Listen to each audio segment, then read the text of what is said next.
Šesti međunarodni festival sportskog filma koji u četvrtak počinje na Zlatiboru otvorit će premijera dokumentarnog filma Džajić autora Sabahudina Topal Bećirevića, najpoznatijeg bosansko-hercegovačkog sportskog novinara i komentatora. Festival traje do 2. jula.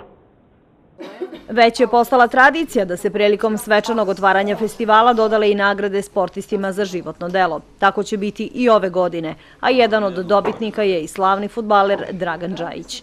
Pored Dragana Džajića ove godine će nagrade za životno delo dobiti posthumno Mirzad Alibašić, također jedan od vrlo cenjenih i značajnih svetskih i jugoslovenskih košarkaša.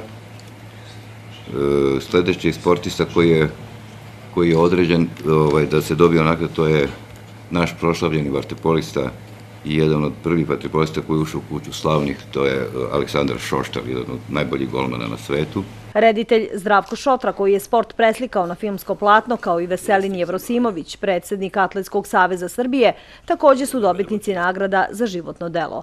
U okviru festivala biće prikazano 30 filmova iz 15 zemalja. A za publiku je odvojeno 10 filmova iz raznih zemalja, 3 u programu popodne, svako popodne od 5 sati biće prikazano po nekoliko tih filmova koji će publika moći da vidi.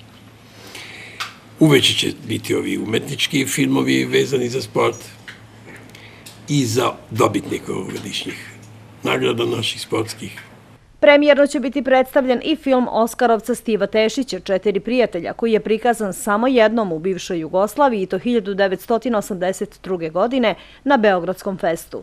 Pre zvaničnog otvaranja festivala, koji je zakazan za 19 sati, na Kraljevom trgu na Zlatiboru od 15 sati svoju ponudu predstavit će turistička zajednica Tuzlanskog kantona.